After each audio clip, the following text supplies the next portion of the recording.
traição. O presidente da Câmara, Hugo Motta, ele abandonou a anistia aos presos do 8 de janeiro e diz a aliados agora que a chance dele pautar o projeto é zero. Não durou nem 2 meses, gente, a postura sensata do Hugo Motta, que ele demonstrou assim que ele se tornou presidente da Câmara.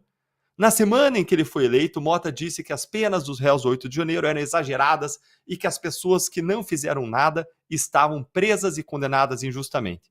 E disse que essa situação deveria ser revista, dando esperanças para toda a direita de que ele pautaria o projeto de anistia.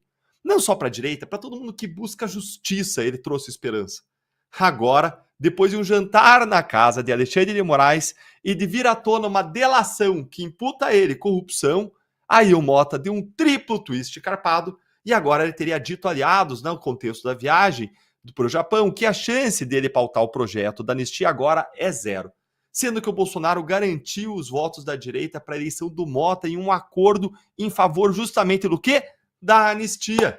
Por que essa mudança do Motta, hein? Fica aqui comigo que eu vou te explicar a razão disso e também vou te mostrar qual que é o placar atual do projeto da anistia na Câmara, porque mais de 80% dos deputados já responderam se eles apoiam ou não apoiam a anistia.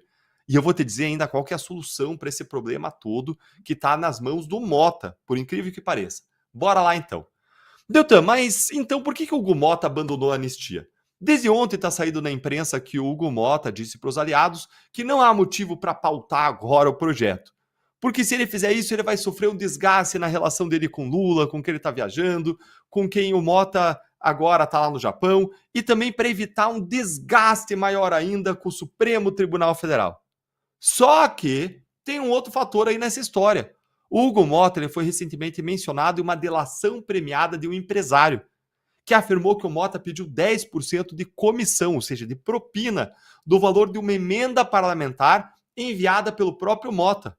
Ou seja, ele foi delatado por supostamente desviar dinheiro público. Aí dá pra gente entender que o medo do Motta de ter um desgaste com o Supremo não é necessariamente institucional, mas sim um medo de o Supremo usar uma investigação criminal contra o Motta em retaliação caso ele paute esse projeto.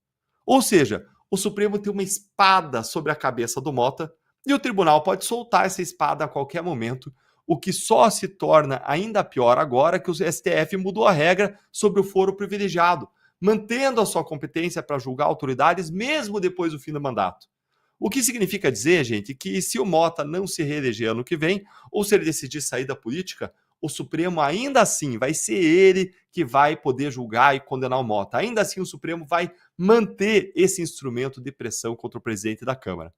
O Supremo, basicamente, ele encurralou, ele enquadrou, ele deu um checkmate em todo o Congresso com essa decisão que mudou a regra do foro privilegiado e que aumentou o poder do tribunal de controlar os mandatos dos parlamentares. E se isso está te ajudando a entender o que está acontecendo, razões ocultas por trás das decisões, curte o vídeo e vem comigo aqui entender como que está o placar atual da anistia. O placar da anistia está sendo levantado agora pelo Estadão, que já falou com 420 dos 513 deputados, ou seja, com 82% da Câmara dos Deputados. Daqueles que foram ouvidos, mais de 1/3 apoia a anistia aos presos do 8 de janeiro, ou seja, já existem 191 votos a favor da anistia. Um número mais do que suficiente para que o projeto seja pautado e com urgência, ou seja, em regime de urgência, lá na Câmara dos Deputados e vá direto ao plenário, sem passar pelas comissões.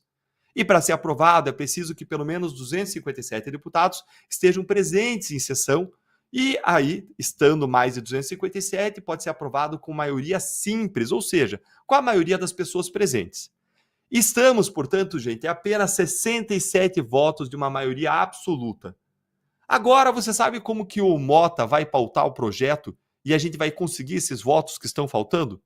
Apenas de um jeito, com a pressão das ruas, com a pressão das redes sociais.